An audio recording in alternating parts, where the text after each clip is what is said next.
Hey, how you doing? I'm doing good, boss, and yourself? This is U.S. Marine veteran Eric Banks. Moments after this body cam footage, officers would find his horrifying secret stuffed inside his bedroom wall. It might dim on you. What's up? 95. Looked in there and saw the boy laying there. I was trying to drug him out where he is now and did what I could. Alright, are you good? Eric, who is also an active officer for Baltimore PD, thinks he can use his experience to cover up his vile murder. What follows is amongst the most disturbing collections of criminal case files ever uploaded to YouTube. Stop, I'm buckling. What are you doing? My life away, though. I don't care. Stop, what are you doing? Who is this person? Dad. And then he also told me that Daddy made him and Tristan go in the bathroom and cover their eyes. Strangle? I don't know. On July 7th in Millersville, Maryland, 2 officers arrive at the home of Eric Banks Jr. after his wife reported that their 15-year-old son, Dason, was potentially missing. The report was relatively standard for them, but the reality awaiting them is more horrifying than they could have imagined. Son, not mine. Just letting you know.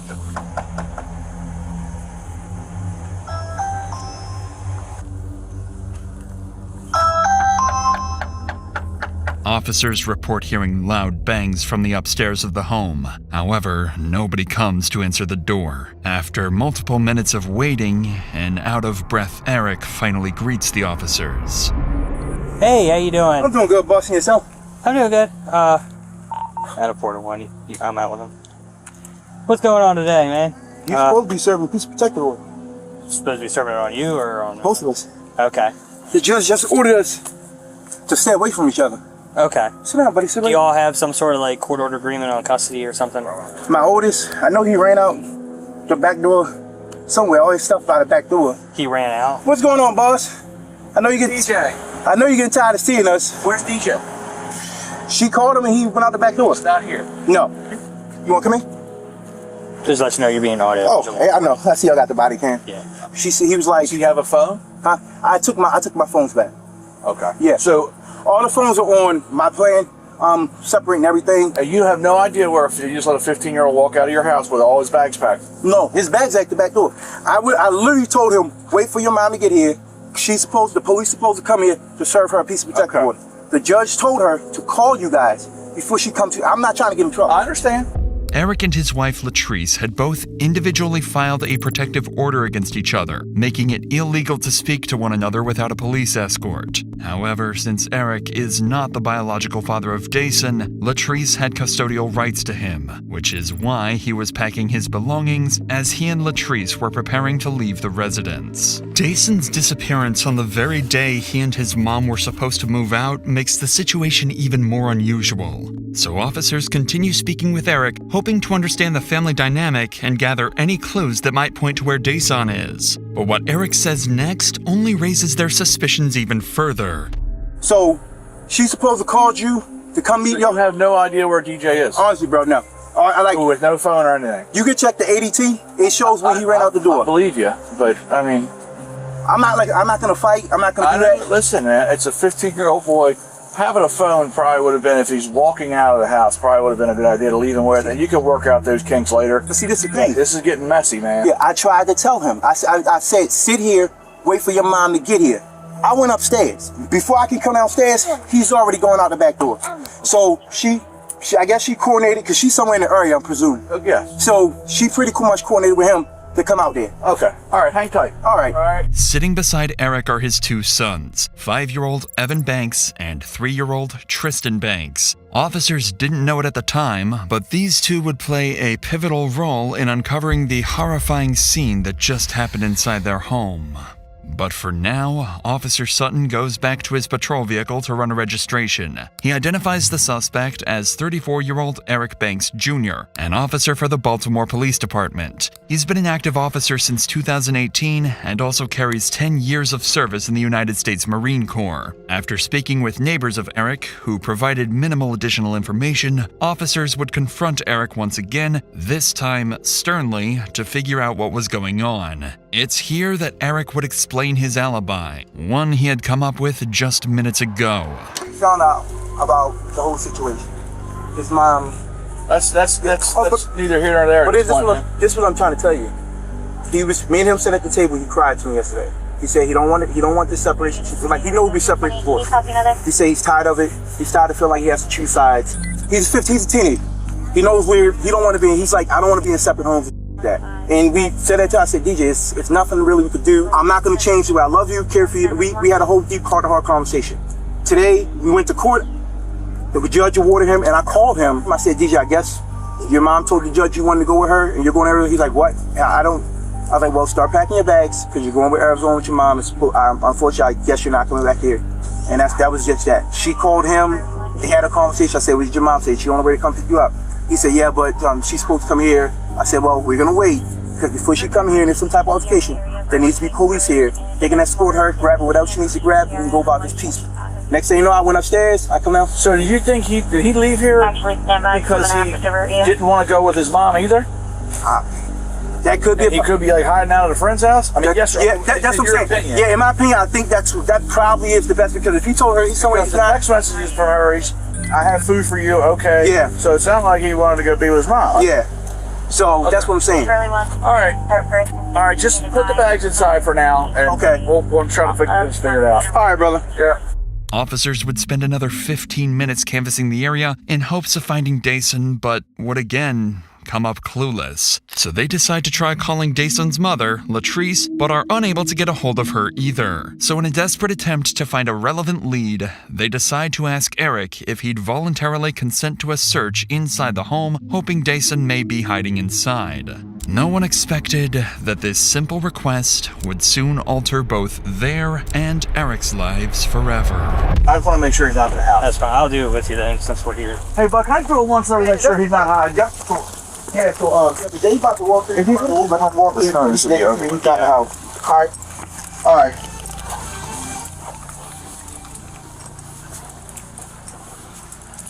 That's your room. The one with the bunk bed right here? Yeah. This is the kids' room. DJ. This is my room right here.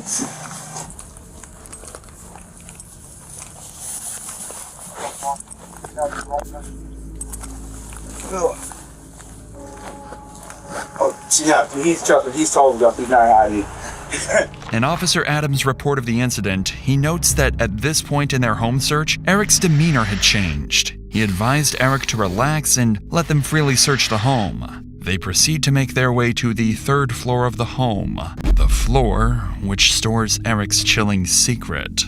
But before we get to that, if you want to start eating better this new year, HelloFresh makes it easy, with recipes that feel and taste delicious. I've used it on busy weeks when I still want real home-cooked food, but don't want to waste money getting DoorDash every day. Everything shows up portioned, the recipe steps are simple, and dinner actually gets done. They've got over 100 recipes every week, so you're not stuck cycling through the same boring, healthy meals. You can even pick from over 35 high-protein options each week, including new Mediterranean and GLP-1 friendly options. You can get steak and seafood recipes, plus 3 times more seafood options at no extra cost, and the ingredients are solid with sustainably sourced seafood and 100% antibiotic and hormone-free chicken. If you want to make eating at home easy this year, then HelloFresh is the best option for you. Go to HelloFresh.com/DrInsanity10FM to get 10 free meals and a free Zwilling knife, a $145 value on your third box. Offer valid while supplies last. Free meals applied as discount on first box. New subscribers only. Varies by plan. Alright, Dennis. I'll see this up. Is this always down? No, this is where my safe is. Yeah. So this is where my guns go. Okay. You got your little light on your side? Yes, I do. You got a light back up? Okay. It might dim on you. You need 2 batteries. What's up? 95. Alright. What's up, bro? 95. Inside the hole in Eric's bedroom lies Dason's deceased body, already cold to the touch. Eric forgot to fully close the hole before meeting with the officers. The gruesome discovery would leave the 2 officers in shock. They try to keep their composure while transporting Eric to a patrol vehicle. What's up? They came right now. Alright, where are we? Starting at it. Have one starting out. Okay. DJ, DJ. What's up? What happened? Let's go to the car, all right? Yeah, let's go to the car. All right, yes. Oh, and the phone, sir. Here, let me move one thing out of your way. Oh, great. All right, just see for me. All right. While Eric is being detained, Officer Voss attempts life-saving measures on Daesun, noting that his condition appeared consistent with an unresponsive individual. He also notes that Daesun was shirtless and that his jeans were heavily soaked with moisture from an unknown source. Outside the home, Eric is temporarily placed in the patrol vehicle, but within moments, the situation begins to spiral out of the officer's control. Stay seated. We have one in custody. All right, yeah. I need you to stay seated. Okay. Okay. All right. Okay. It won't be All right, go ahead. Can I just kiss my boys real quick? No, I need you just in the car. Listen, All right, my boys. Look, All right. listen. Yeah, I got you, bro. Just let me kiss my boys. Stay in the car. Bro, just let me kiss my boys. Stay in the car. I'm just saying, like, just let me kiss my boys real quick, bro. All right, I'm coming in the car. I'm going in the car. I'm not doing all that. I'm not doing all that. I'm not. Start them up. Faster. I'm not doing all that.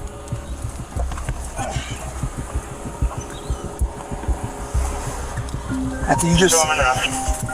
Here, All right, listen, just all right, here. stand up, Here. turn around. Don't do anything. I'm not. Stay in the car. Stay in the car. Stay up against the car. Okay. All right, now get back in. Hey!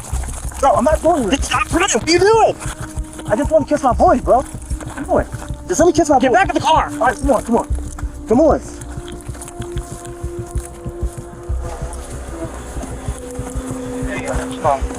The mom is parked at the corner of Hilltop. Stay in there. You're not coming out no matter what. All right, bro. Without additional units on scene, Officer Sutton struggles to keep Eric restrained. Sutton attempts to secure Eric's handcuffs using a double lock, a mechanism that prevents cuffs from tightening or being manipulated. However, Eric uses his police experience to exploit this, and while his previous attempts at evasion have failed, he'd make one more, final, far more violent attempt to get away. I just threw my life away. Just stop. What are you doing? I just threw my life away, bro. Will you stop? Okay. Stop unbuckling. I What are just you threw doing? my life away, though. I don't care. Hey, listen. Stop. Just choke. Stop. What are you doing? Just choke me. Choke. Get back in the car. Just choke me. Just choke me. Just choke me. Adam 4. Look, to Adam 1. Can you come back out here, please? Hey, get out of our gun. Look, just choke me. Just choke me. Adam 4 is trying to grab a gun. Adam 4 is trying to grab a gun. Stop. Get in the car, motherfucker. Get in the car. Now in here. Turn him out. Turn him out. Turn him out. Turn him out. On the ground. Correct. Okay. 4448. 3.2 now. Where? Stop. I can't stop. Yes, you can. It's on my wrist. And my hand's going numb. Are you on your side? You gonna stop? Yeah.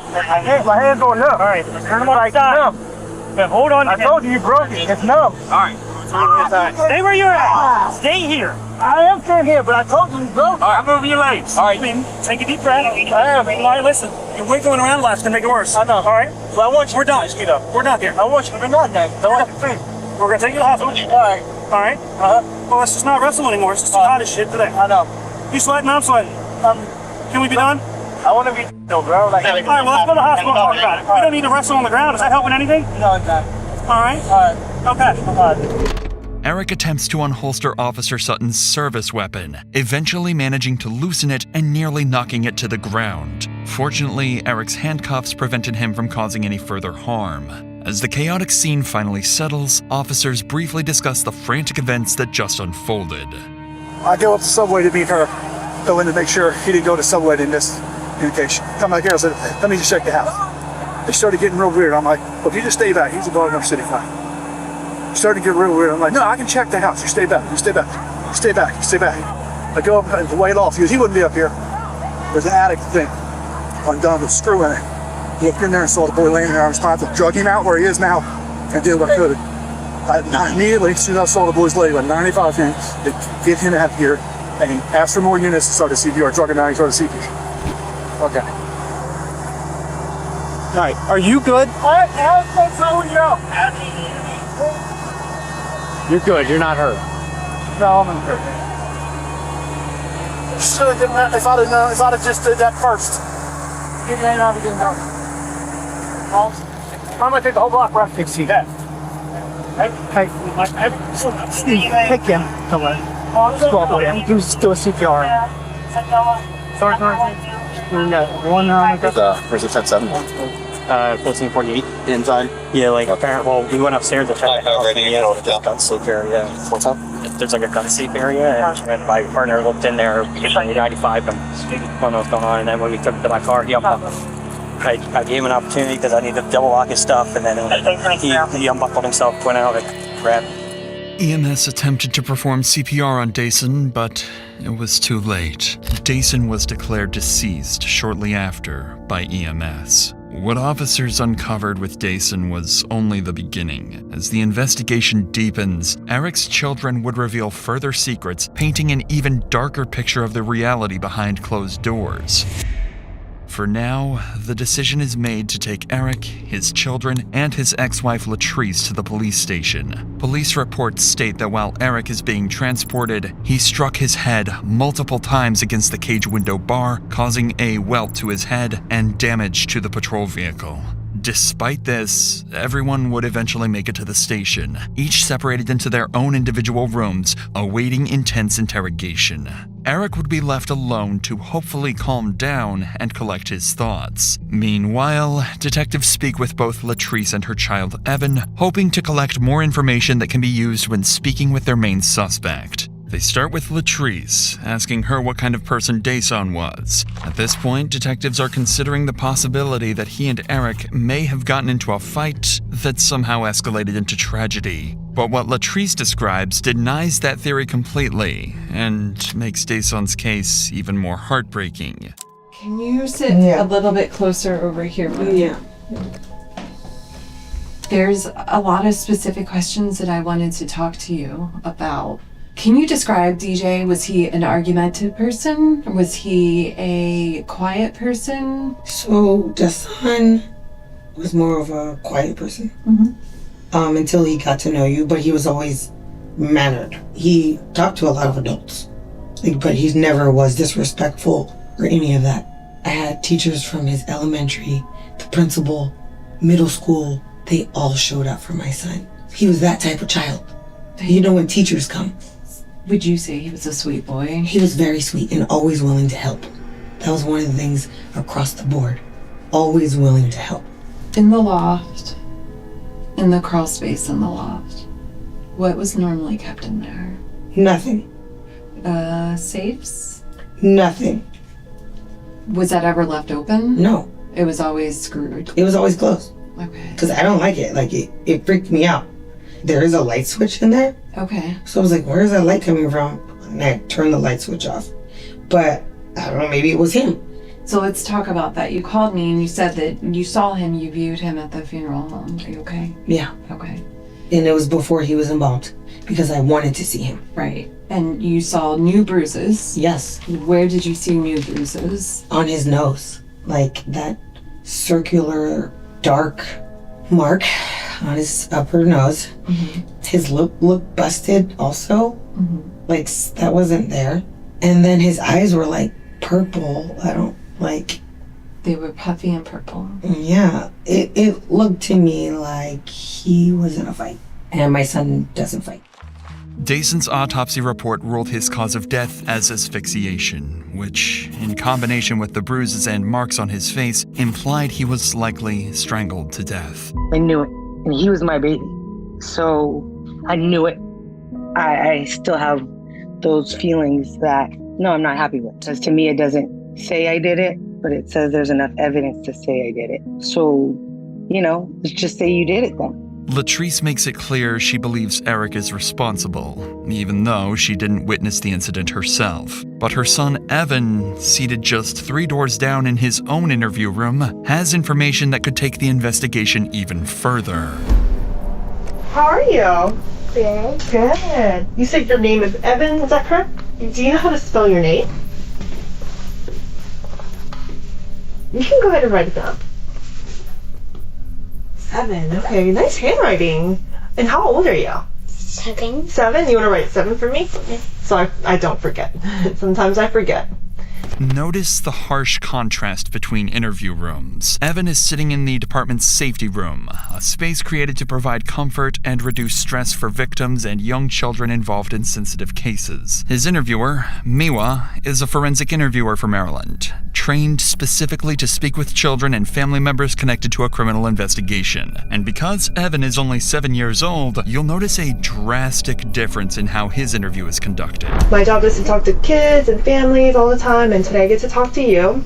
And we talk about a lot of different things in this room, and this is called the safe room because anything we talk about is always safe and you're not in any trouble. I'm just here to listen to you and talk to you. Okay. Miwa explains to Evan that everything is being recorded and that he is not in trouble, but rather just there to help him out. She spends 15 minutes talking about movies and more of Evan's interests to help him get more comfortable before discussing the day of Dason's murder. And Evan, who do you live with?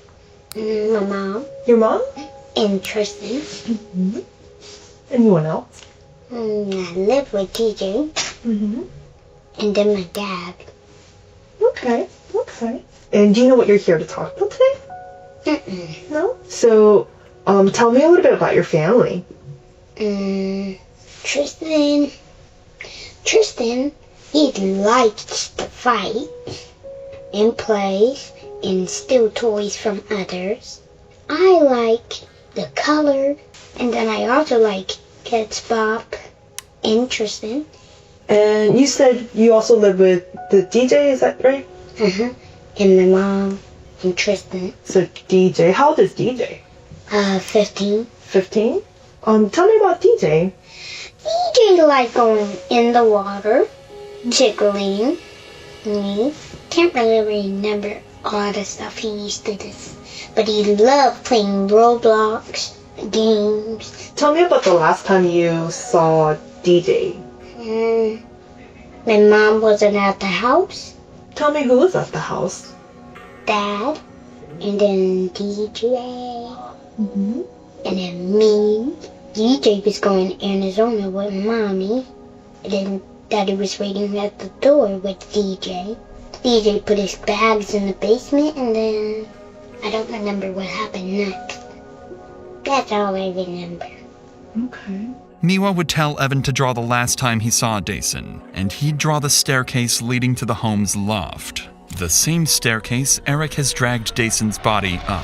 And so, who is this person? That was DJ. That was DJ? Where was Dad? Right here. Oh, okay. So Dad was up here and then DJ was right there? Okay. Where did they go after? They never went anywhere. They were just waiting at the steps. Oh, they were waiting at the steps? Who was he waiting for? Or what was he waiting for? He was waiting for Mom King. The DJ. Did that happen? No. Not yet. Was there anything that you worried about on that day? No. I wonder if there's anything that you were scared about that day. I wasn't scared. Evan struggles to reveal the details of the events he saw that day, likely due to the discomfort of speaking with a stranger in a police station. But the information he gave his mother on the day of the incident provides far clearer insight into the disturbing events he saw. You said that one of your children said something to you? Evan, and what did Evan say? That he saw Daddy bringing DJ upstairs. And I said, where were you? And he said he was in the living room.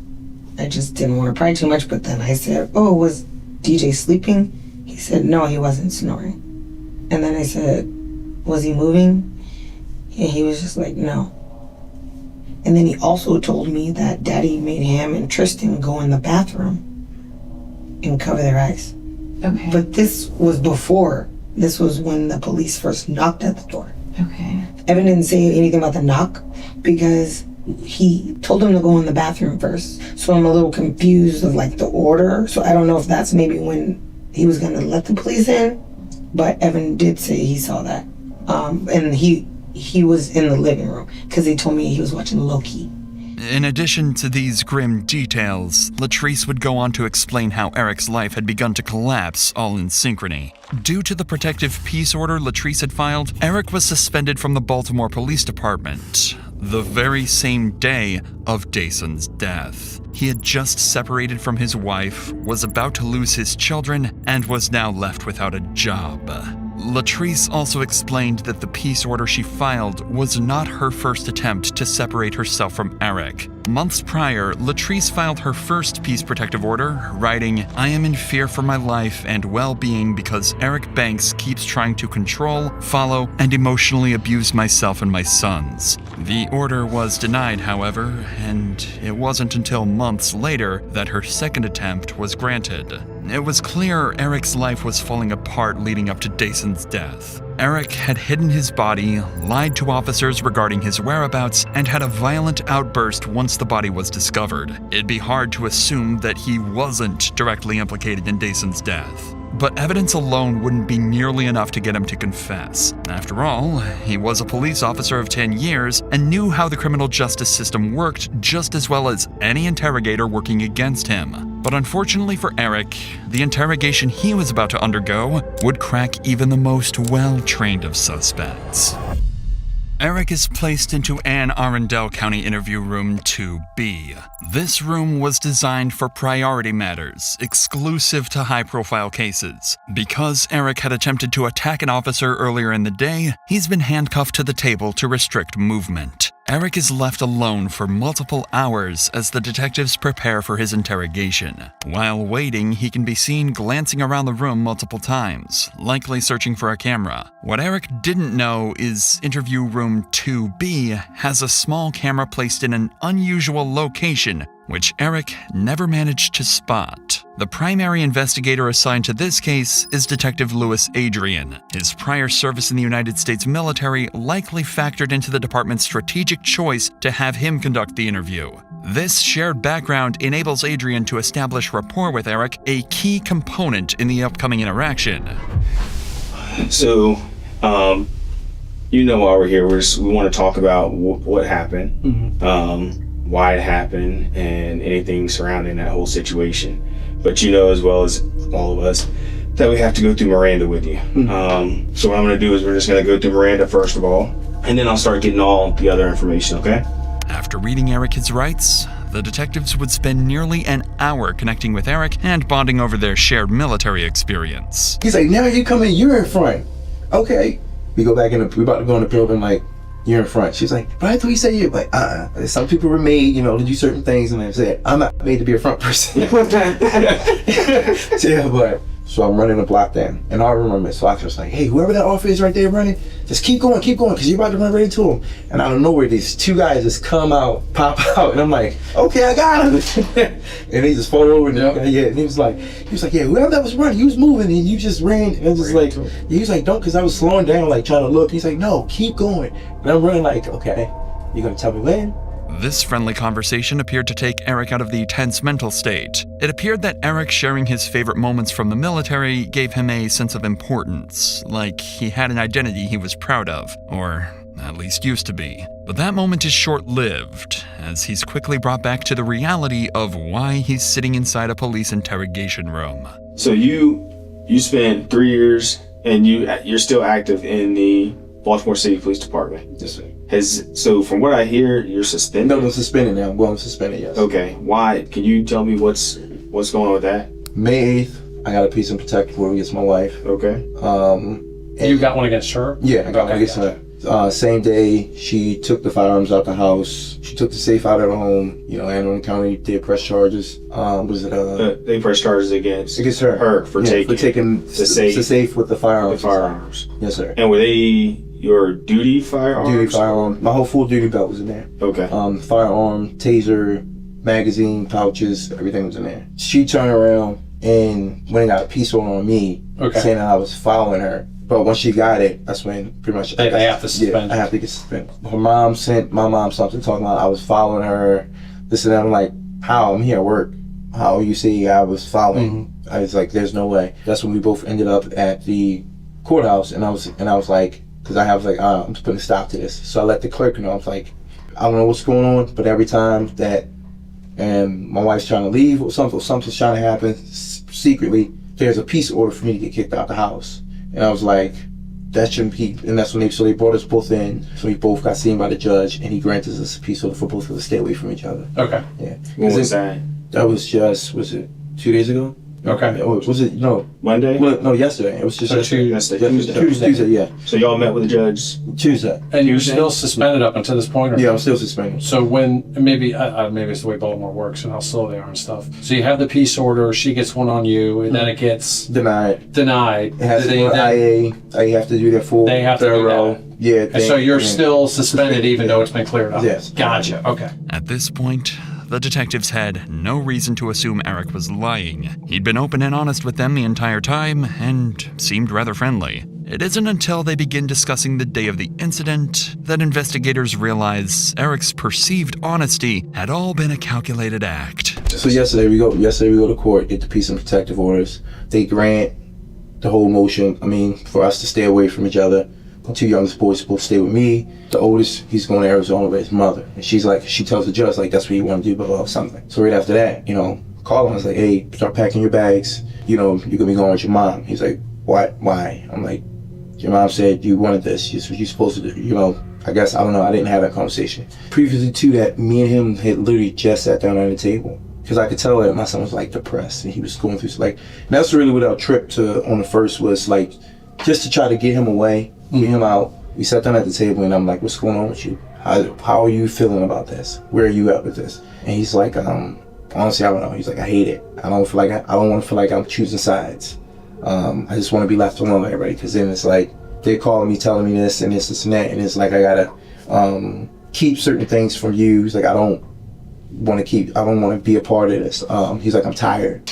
So I say, just go and start packing your bags. And he's like, okay. We wait. I get my paperwork. I come home, and on my way home, I just feel like I was done. You know what? Today's gonna be the day I'm gonna do it.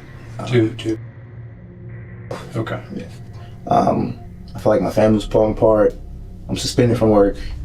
Possibly gonna lose my job. Mm-hmm. So it's like situation. It's just building. Keeps going. It's like vendetta. And I even sent her a text and say, I don't know why we feel like we have to be at war. Right. We shouldn't have to be at war. It's like, if you are here lying to these guys, telling you gotta guess, what are you trying to move in with them? Telling them that you're living in hotels where you're not. You're staying with your mom. What are you doing? So at this point, it's like, you know what? I'm just tired. Yeah, you're tired of it. Yeah, it's a way out to get peace. I get. Yeah, a lot of people go through that, man. Yeah, and it was like nothing. I felt like everything was just coming to an end, and I feel like that now. Honestly, everything was coming to an end. I was like, you know what? I'm just gonna do it. It is what it is. So when you got home yesterday, was there anyone in the house? Yes, it was. Deshaun was in the house. Okay. Evan was in the house, and Tristan was in the house. So you go in there and you're doing all this stuff, right? I go in there and I go in there. I see him upstairs. He got his bags packed. I had to go and take your stuff downstairs when your mom's come. And she called him. It's like, mom's calling. And he was like, what do I say to her? I was like, tell her, just talk to her. She called me, whatever. And he answers the phone, and they have a conversation. And that's when I'm like, okay, what'd she say to you? She said she's gonna be in the area, just bring my stuff downstairs. I said, okay, cool. I said, so the police should be coming, and when they come, everything goes smoothly. This is the moment where Eric's act begins. Notice how he begins looking blankly into the ceiling as he recounts critical moments. For the last hour, Eric hardly looked up to the ceiling once. I go downstairs, and I'm in the kitchen. I just made a big bowl of, Gatorade. Not big bowl, but big picture of Gatorade. It's blue. It's probably still, I believe it's still on the counter. Mm-hmm. But like I said, you say you never went to the hospital. The bag of crushed up pills that I had was right there. The son came downstairs. He asked me something. He was like, what did he say? He came downstairs. He asked me something, and I can't remember his exact word. He was like, asked me, I think it was a leave or something like that. I said to son, just wait. We're not gonna because he was like, I don't want to go. He was just telling me that he didn't want to go and shit like that. I said, look, just wait. We're not gonna talk about shit, because I'm gonna take your brothers to your mom's house and I was coming back. I said, if your mom gets here with the police before I get back, unfortunately, you gotta go with her. That's just the way it is. He's upstairs. I remember Tristan. I told Tristan, I said, Tristan, go get your shoes. Tristan said, okay. So Tristan goes upstairs, he gets his shoes. And he comes, he's like, Daddy, what's wrong? DJ. I'm like, huh? So I go upstairs, and DJ's in the bathroom, and he's in the tub. And that's when I seen him. I was like, what the fuck? That's why I pulled him out the tub, and as I'm pulling him out the tub, I laid him flat on his back on the floor. And then, at that time, I'm not sure, I think it was Evan or Tristan. He was like, Daddy, somebody at the door. And I'm just looking at my feet, I'm like, what the fuck is this? I'm like, what the fuck? Eric makes his story clear. He had planned to end his life, but coincidentally, Dason had the same plan and did it first. It's an extremely complex alibi and only becomes more unlikely after Eric explains why Dason's body ended up hidden inside his bedroom. So I go downstairs, I go to the front door, the officer's there. Okay. And I panicked, I was like, I don't know what the fuck to say. So he asked me, he was like, hey, what's going on? I started talking to him, telling him what's going on. What did he say? He said, so what's the situation? And I told him about the situation. And I was like, my wife, she's supposed to wait on y'all to come. Y'all supposed to be serving her with a piece of protective order and whatnot. He's like, she's supposed to be picking up our son. And he was like, is she here? And at the time, he was upstairs on the floor, in the bathroom. When he said, was she here? My mind, I was like, no. Okay. Yeah. You panicked. Yeah. Because it already looked bad. I already moved him, and I was like, you got him out of the bath. Yeah. And then when I got out of the bathtub, I asked the officer, there's no body on cameras on, you can see, I asked him like, can I go in the house, use the bathroom real quick? I remember asking that, and he was like, no, just wait, okay. And then the other officer showed up. And then when he showed up, he's asking, he was like, so, is the son here? Still the same thing, I should have said yes. Yeah, I knew my perfect world. I knew my state of mind. My state of mind was to kill Eric. Okay. Now let me ask you this, is that why, because I did watch some of the footage, when they went to loosen your handcuffs, you kind of got a little silly on them. Do you remember that? Yeah. What was you went for the officer's gun. What was up with that? Well, before we get to that, when I first went back in the house, when the officer told me, the tall officer, he told me, he said, go get the sergeant's phone. I ran upstairs, his phone was in the bathroom on the counter. Okay. So I run upstairs, and I get the phone. Because wait, back up. Before I did that, I asked him, I said, can I go upstairs? Can I go in and use the bathroom? So I initially wanted to shut the door. He said, no, just wait. And then the other officer, he was like, well, go, I need you to go grab the son's phone. I ran up, grab it, and I shut the bathroom door. I'm still nervous. Which bathroom was it? Was it the one in the master or the small one? No, the small one. The small one in the hallway. And I'm still shaking, whatever. And then when I come back downstairs, I go out the door, I give him the phone, I'm still shaking in my hand, and everything's in my head saying, Eric, just say what you saw. But then, in my other part of me, I'm like, my son just did this. Right. Objectively, Eric's story hits all the points. He has an excuse for almost every suspicious detail, even finding a way to explain why blood was found all over his house. The issue is that these details are simply too coincidental to ever sound believable. And even Eric knows this. I don't know why, I just was like, I gotta move him. I picked him up, did the fireman carry, took him out of the bathroom, into the master bedroom, up the stairs, and I was like, because I know they're gonna want to come back in the house and search it. I was like, I'm gonna be cool, I'm fine with that. I was gonna let them search it. And I tucked them in, the area, and I left the thing open. So when you say the area, you're talking like a little crawl space. Okay, yeah. All right. But getting back to when they came in, they searched the house, they went upstairs, and he seen the thing open. That's when the officer, when he asked, I panicked and I was like, yeah, this is where I keep my safe, blah, blah, blah, whatever. But the son was in there. The son was in there, okay. And they put the handcuffs on me. I went back downstairs. And when they put me downstairs, I was like, life is over because it looks different. It's no matter what I say from this point, it looks like I'm a liar. It looks like I lied because I already lied twice. You asked me what the son in the house, I said no. You asked me did I know where he went, I said no, I think he ran out the back door or something. And so it always looked bad because I'm already told you a lie.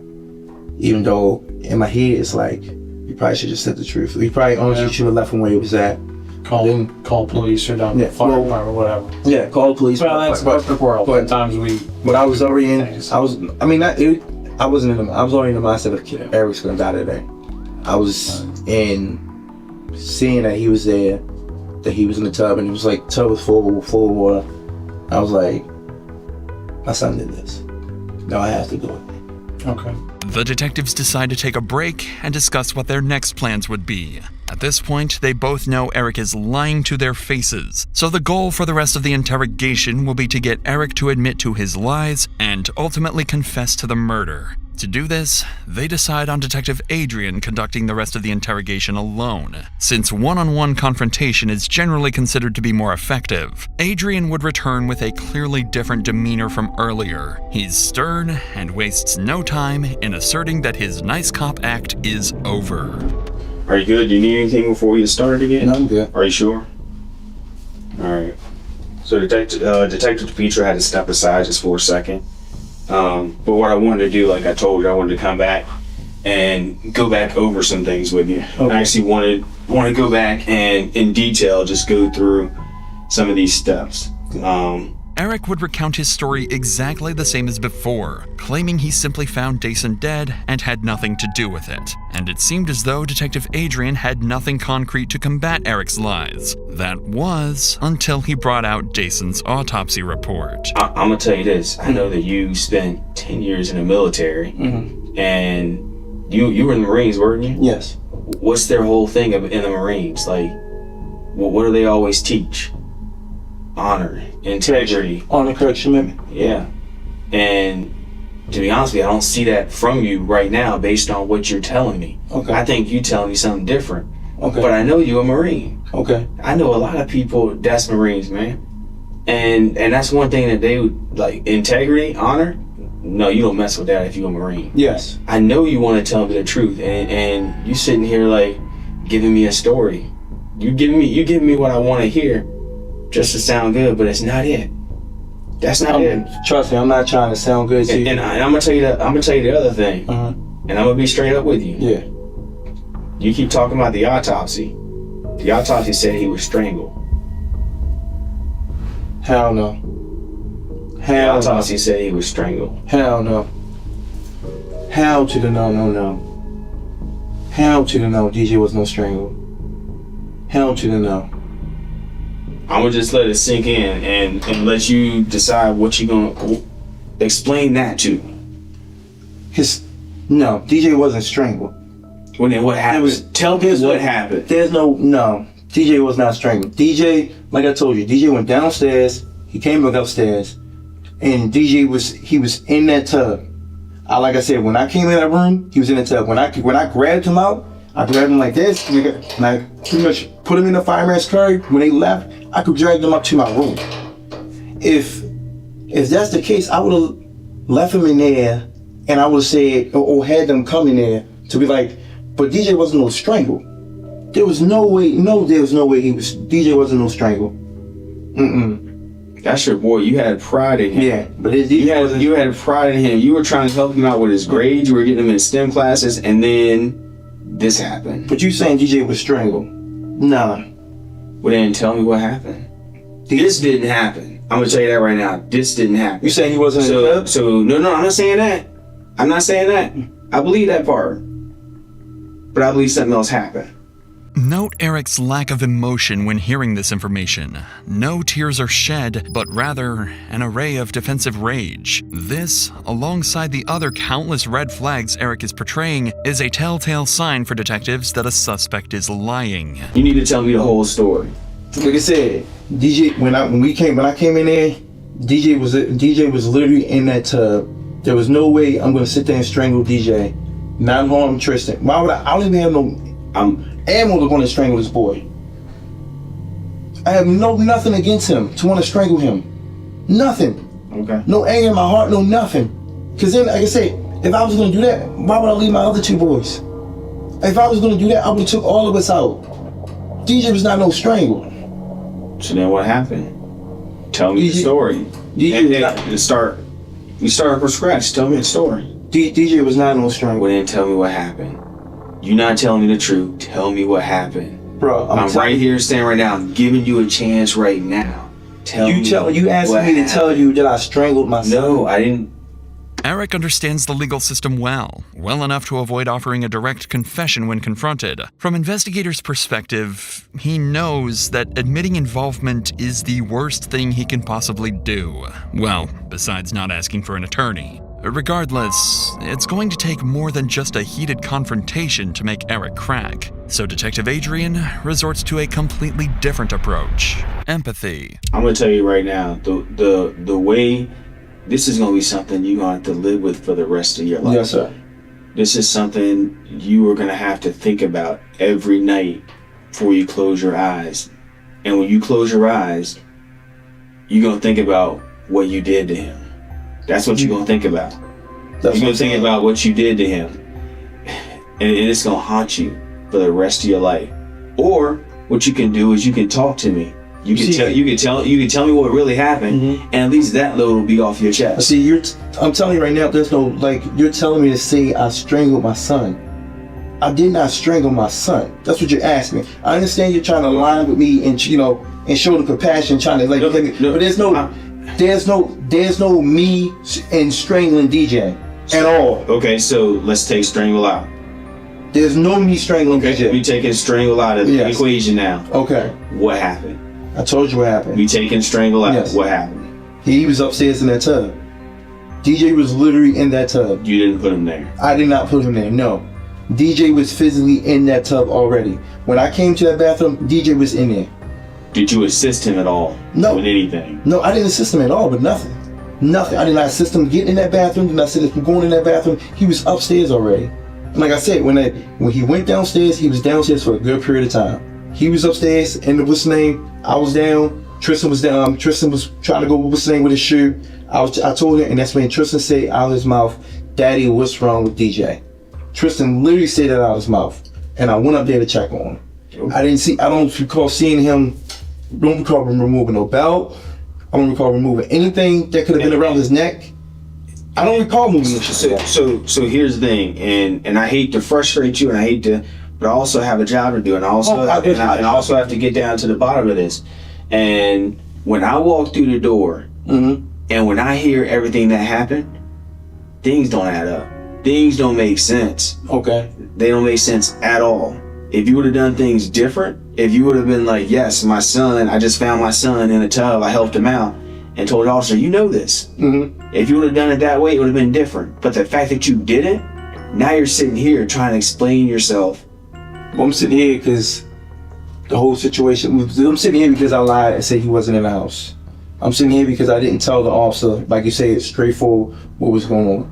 That's two lies right there. How, like you said earlier, how are we supposed to believe you now? Yeah, like I said. So you telling me how am I supposed to strangle? How did I not assist him in getting in the tub and, I don't know, possibly drowning him? I don't know. No. I don't know. But even if I drown, but here's the thing. All I know is that you keep lying. No, bro. You lied initially twice. How do I know you're not lying right now? Because, like, I told you straightforward. I'll say, you told me straightforward, but that's why I know twice. Bro, because that's why I said in the beginning, I said straightforward. There's nothing I can say. I said, I already know y'all done y'all homework, lay it all out on the table. I said, because there's nothing I can say just because I already lied twice. I said he wasn't in home. I identified that. I messed that up. Because then I see my son is dead. Okay. All right. Do you, I'm gonna leave you alone for a little bit to think about things, but do you want anything else to drink or anything to eat? I'm good with the water and the chips. Okay. Give me just a second, man. Okay. All right. You need anything else? No, sir. All right. As the detective leaves, Eric scans the room thoroughly and finally notices the camera hidden inside room 2B. Moments after making eye contact with the camera, he lets out one last desperate act.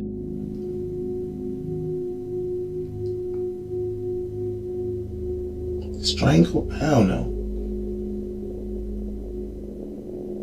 Unfortunately, it'd be too late to act his way out of the murder. Eric's testimony was flimsy at best, and Detective Adrian decided he'd gotten enough to wrap the nearly 5-hour interview up. Shortly thereafter, Eric was booked into the Anne Arundel County Detention Center under charges of first-degree murder, second-degree murder, and child abuse resulting in death. At trial, Eric would quickly accept a plea deal to second-degree murder as well as attempting to disarm a police officer. And on October 4th, 2022, he was sentenced to 42 years in prison. If Eric serves his full sentence, he'll be released in 2064.